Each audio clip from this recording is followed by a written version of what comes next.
Admiral Sir David Williams arrived today and was sworn in at the House of Assembly. Sir David and Lady Williams arrived at 10:30 this morning on board HMS Ajax, which berthed by the Dockyard Tower. They were met by the acting governor, who introduced the welcoming party of dignitaries. Admiral Williams then inspected the Guard of Honour made up by the Royal Navy, the Resident Battalion, the 1 Staffords and the Royal Air Force. The Sea Scouts lined the route by the North Gate.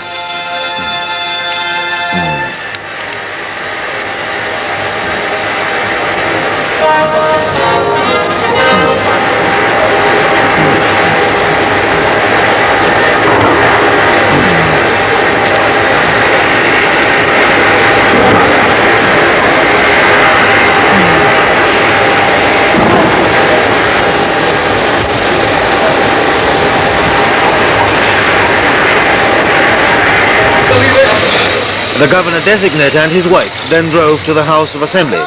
Outside, Admiral Williams inspected the quarter guard of HMS Scalpe and a group of scouts. He was then escorted into the anteroom of the chamber by the Speaker, Mr. Alfred Vasquez.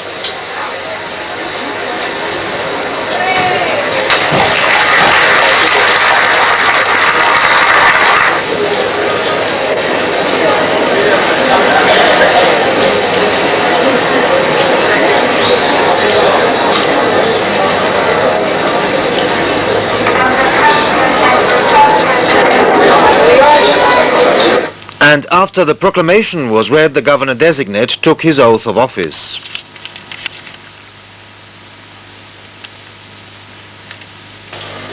I, David Williams, do swear that I will be faithful and bear true allegiance to Her Majesty the Queen, Elizabeth II, her heirs and successors, according to law.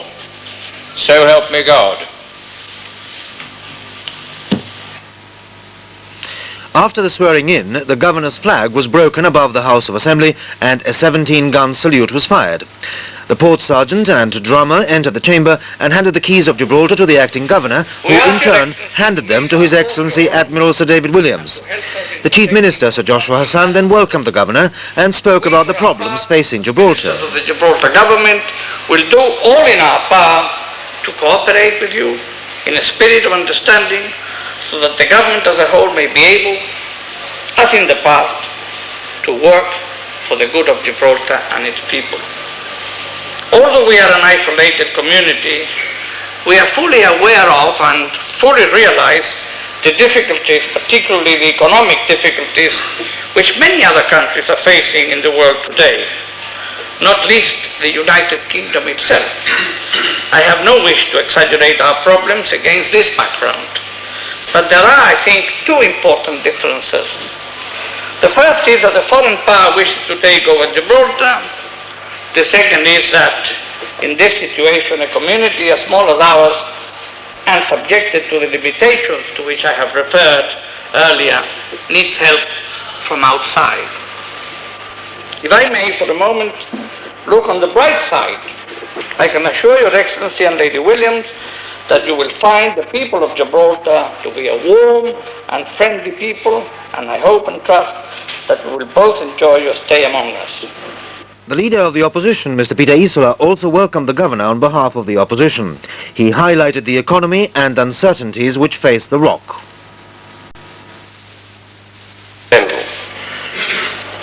The apparent inability of the British government, as indeed possibly the local government, and possibly for very good reasons, to make final decisions and come to an agreement as to how the future should take shape is a very disturbing factor in our contemporary history, which I hope Your Excellency will do everything in your power to overcome.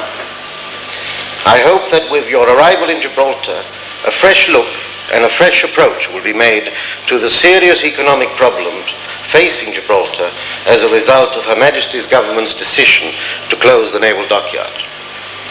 We hope on this side of the House that you will lend the whole of your weight to the need to prevent the closure of the naval dockyard occurring, seeing that it is the economic base of the territory, without putting in its place an economic and viable alternative that will present the people of Gibraltar with an alternative way of maintaining their standards of living and way of life.